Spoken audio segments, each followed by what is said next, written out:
اقرأ باسم ربك الذي خلق.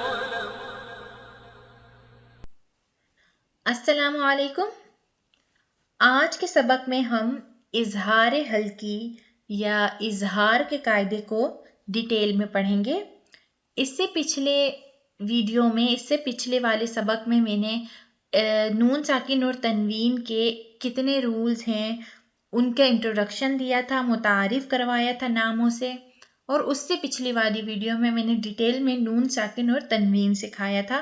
اس ویڈیو کو دیکھنے سے پہلے اگر آپ وہ ویڈیوز دیکھ لیں، وہ لیسن دیکھ لیں تو آپ کو سیکھنے میں آسانی ہوگی. تو آج انشاءاللہ ہم اظہار حلقی یا اظہار کا قاعدہ سیکھیں گے. تو نون ساکن اور تنوین یعنی نون کے اوپر جزم، سکون یا تو پھر 2 زبر 2 زیر 2 پیش. اس کے بعد حروف حلقی میں سے بھی کوئی حرف آ جائے تو وہاں اظہار ہوگا. حروف حلقی مطلب یہ 6 حروف: حمزہ ہا، عین ہا، غین خو. اس کو حروف حلقی کہتے ہیں، یعنی حلق سے ادا ہونے والے حروف. اگر آپ کو ڈیٹیل میں حروف حلقی سیکھنا ہے تو اس میں کے لیے بھی میں نے ایک ویڈیو پہلے بنائی تھی حروف حلقی کی، صرف اس میں حروف حلقی سکھایا ہے اور یاد کروایا ہے. وہاں سے بھی آپ سیکھ سکتے ہیں. بہت آسان ہے، صرف 6 لفظ ہیں: حمزہ ہا. 2 کر کے یاد کریں گے تو آسانی سے یاد ہو جائیں گے. حمزہ ہا، عین ہا، غین خو. اگر آیت میں یا کسی بھی آیت میں نون ساکن اور تنوین کے بعد ان 6 حروف میں سے کوئی بھی حرف آ جائے تو وہاں اظہار کا قاعدہ ہوگا. وہ جو رول ہوگا اس کا نام ہوگا اظہار یا اظہار حلقی. ایک اور طریقہ اس کو یاد کرنے کا یہ ہے کہ حروف حلقی اگر نون ساکن اور تنوین کے بعد حروف حلقی آئے تو وہاں اظہار حلقی کا قاعدہ ہوگا. اظہار یعنی ظاہر کر کے پڑھنا، جہاں پر غنہ بالکل بھی نہیں ہوگا. نون ساکن اور تنوین سکھاتے ہوئے میں نے کہا تھا کہ نون کی آواز اور تنوین میں جس طرح اگر با کے اوپر 2 زبر 2 زیر 2 پیش ہے تو با 2 زبر بن، بن، بن. یہ جو نون کی آواز ہے جو غنہ ہو رہا ہے، اظہار کے قاعدے میں صرف ہلکی سی وہ نون کی آواز نکال کر آگے بڑھ جانا ہے، آگے پڑھنا ہے. بالکل اس میں رکنا نہیں ہے، زیادہ ناک میں آواز نہیں لے جانی ہے. تو اس کو صرف ظاہر کر کے پڑھنا ہے اور غنہ بالکل نہیں کرنا.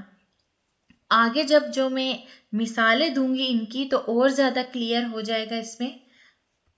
جس طرح یہ پہلے کالم میں نے بنایا ہے حروف حلقی کا، کیونکہ ہر ایک حروف حلقی کی اگر میں مثال دوں گی تو سبق اور پکا ہو جائے گا.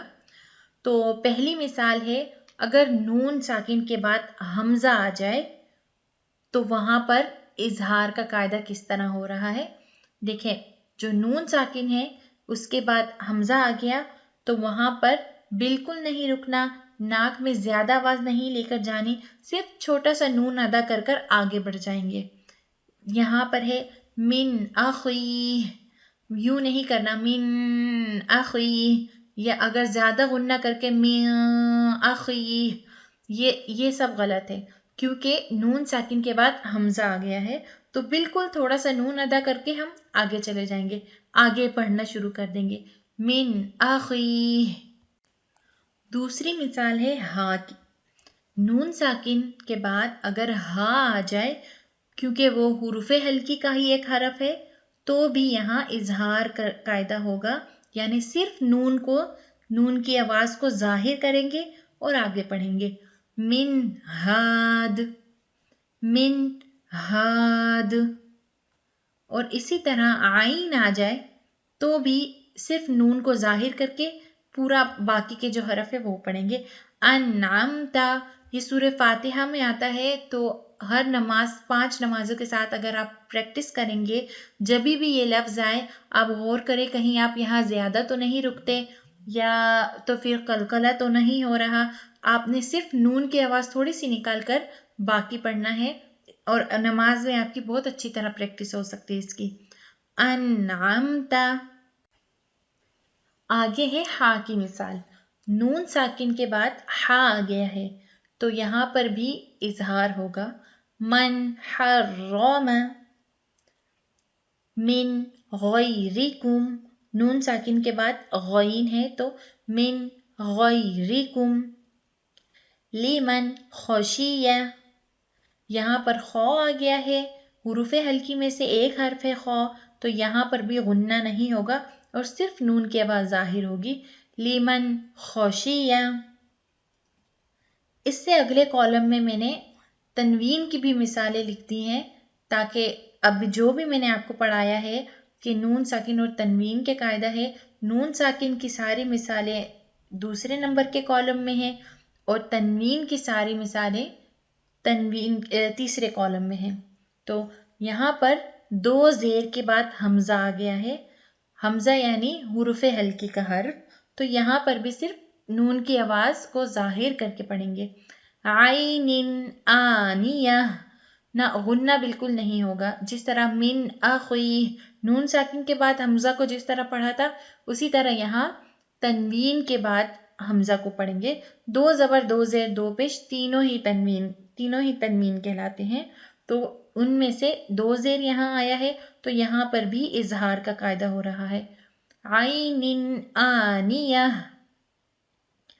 قوم ہاد، ٹھیک ہے، یہاں پر بھی دو زیر کے بعد ہاں آ گیا ہے، یہاں پر بھی اظہار کا قاعدہ ہو رہا ہے، اظہار ہلکی ہو رہا ہے، قوم ہاد۔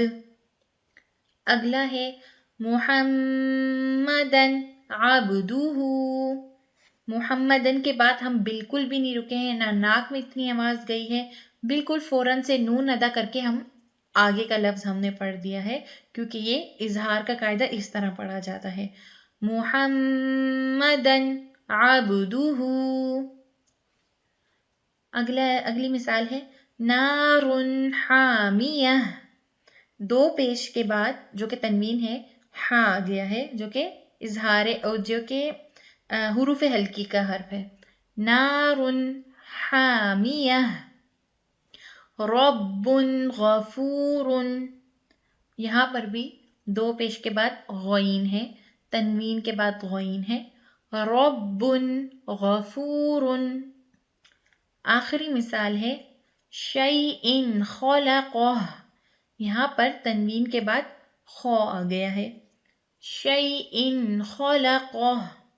ایک بار ساری مثالیں ہم رواں میں جلدی دوبارہ پڑھ لیتے ہیں تاکہ سبق پکا ہو جائے، من اخیہ، من ہاد، انعمت، من حرم، من غیرکم، لمن خشیہ، ٹھیک ہے، تو نون ساکن کے بعد حمزہ ہا عین ہا غین خو لفظ آئے اور ہم نے وہاں پر غنہ بالکل بھی نہیں کیا، صرف نون کی آواز چھوٹی سی ادا کری اور ہم نے آگے کا لفظ پڑھ لیا، اسی طرح تنوین کے بعد بھی یہی ہوگا، عین آنیہ، قوم ہاد، محمدن عبدہ، نار حامیہ، رب غفور، شیء خلقہ۔